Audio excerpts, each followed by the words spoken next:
la solidarité entre les peuples ne peut pas marcher. L'économie sociale et solidaire définit les lignes directrices de son cadre légal au Gabon.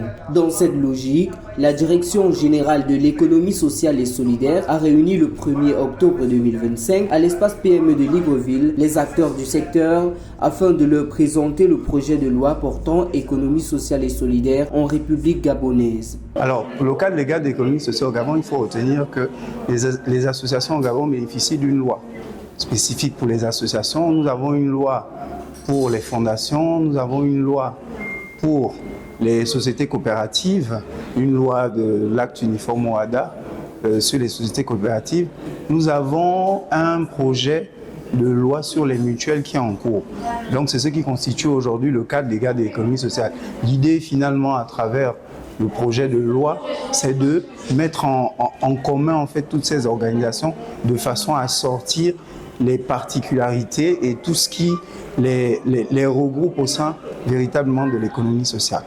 Longtemps méconnue, l'économie sociale et solidaire prend aujourd'hui une place croissante dans le paysage économique national. Portée par des associations, mutuelles et initiatives citoyennes, elle se veut une alternative inclusive fondée sur la solidarité et l'utilité sociale face aux défis de l'emploi, de la pauvreté et du développement durable. Toutefois, le secteur reste confronté à de nombreux obstacles. Dans le cadre de l'économie sociale et solidaire, les difficultés que l'on rencontre sont basées sur la méconnaissance de l'administration de nos activités et de l'apport économique que nous avons.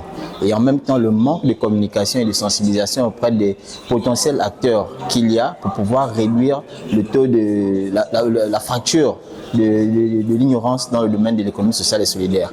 Il y a aussi un cas de figure du fait que l'économie sociale et solidaire soit un pan de développement durable auquel la culture n'est pas encore bien implantée de manière officielle dans ce cadre. Aussi accès au financement bien sûr.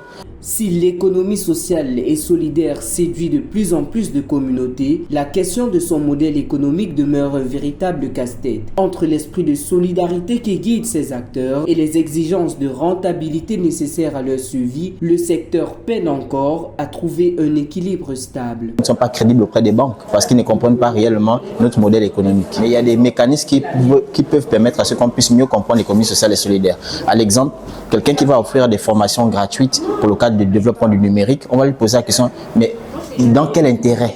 C'est-à-dire, tu gagnes quoi derrière? Nous, notre niveau, c'est la solidarité. Au travers de ça, nous pouvons créer de la valeur. Et quand les gens ont bien compris cela, les gens se donnent à fond à pouvoir travailler sans toutefois avoir des suspicions.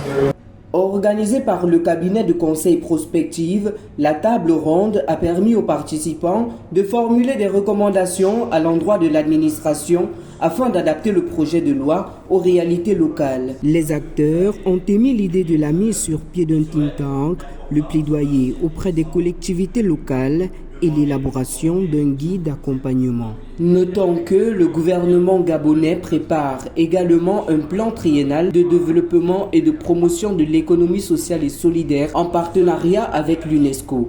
Une initiative qui devrait contribuer à l'expansion de ce secteur porteur d'espoir dans le pays.